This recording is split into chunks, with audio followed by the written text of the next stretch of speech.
Welcome back to the channel and welcome back to another quick pick prediction video. In this video, I'll be predicting the middleweight bout between Israel Adesanya versus Joe Pyfer. And how do I feel about this one right here is I'll go low confidence Israel Adesanya to beat Joe Pyfer. And Joe Pyfer, solid fighter, but I think his ceiling is very visible. Adesanya might not be who he used to be, but I still think he has enough to beat Pyfer. Pyfer can wrestle and grapple, but not to that great of a extent. I feel like Adesanya should be addressed his wrestling, should be addressed his grappling. I don't think Joe Pyfer has particularly great cardio. I don't think he has particularly great durability. He has a lot of power, but I feel like a lot of power, a lot of finishing upside on his side, but I feel a lot of his paths to victory or his approach is just very linear. And then once he starts doing the same thing, it doesn't get the desired result. It just gets very predictable, and he has no shift to it.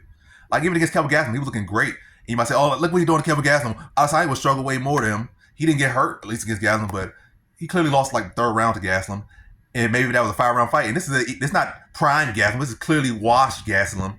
Clearly not even fully motivated Gastelum. And clearly you've seen other people beat Gastelum. So you had tape on him. You seen him diluted or worn down version of Gastelum. And yeah, you dropped him. He looked good early. But again, he started looking for the same exact punches, same exact openings all time and time again. He started getting counter for them. And he really made no adjustments. It's like, no, I'm up 2 rounds. So I won. And same with the Hermanson fight. Hermanson fight was a 5-round fight. He was looking okay. He was throwing his big shots. You know, it had Hermanson on the back foot. But once Hermanson figured what he was throwing, you know, Hermanson started to tee off on him and started picking him apart. Like, you know, he might be on a winning streak now, but I don't really feel like he's shown so much improvement from the Hermanson fight. I feel like, you know, if Hermanson didn't have this mileage on him now, I feel like Hermanson in a rematch could beat him again. But now Hermanson has been knocked out a couple times, has mileage on him more. So he probably beat him in a rematch. But yes, I just feel like it's the same exact stuff. Win or lose, win or lose, I just see the same exact stuff from him. And I feel like Adesanya, again, can address the grappling, is a much better striker, and by far the best striker he's ever fought. I think Adesanya has enough left in him to beat a guy like Joe Pyfer. So I think he'll be able to address the grappling. You know, got to worry about the big power coming back early. But Adesanya will be on the back foot, draw a lot of feints, and those feints, they might not hit you. The shots that kind of come in between those feints, you know, will hit you and wear down on you. But also the mental of, you know, trying to bite on feints or react to feints, those can sometimes take more from your gas tank than the actual shots because you're dinking.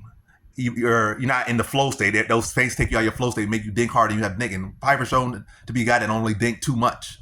Like I say, he could dink. He's got well-rounded skill. I'm not saying he's an idiot, but I feel like a lot of time he has one exact game plan. Well, I see that this guy's open for this and that, and I'm going to go for this and that. Then once, like, you know, if you don't get the guy out of there, rounds could keep going by.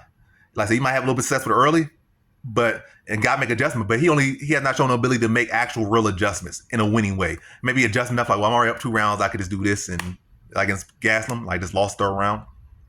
But I've not seen him in a fight where, adjustment here, adjustment there. You know, he does not do a good job making mid-fight adjustments. And I think Adesanya will be able to. I can see Adesanya's going to flat dominate him, or maybe a little competitive first round. Adesanya being very tentative early. But I think either way, the fight's gonna start. As the fight starts to unfold, Adesanya's gonna be the one to make adjustments where Pyfer has not shown that ability, and I don't think he's gonna show that ability here. Adesanya started again, chew the legs up early, dig to the body, break Pyfer down. Pyfer just starts to swing and miss, and the missing gets wider and wider as the fight goes on. And then eventually in those misses, Adesanya started landing counters in between, catch him in between those big shots, and puts him out in the third round via TKO. So in this one, I have Israel Adesanya via third round TKO.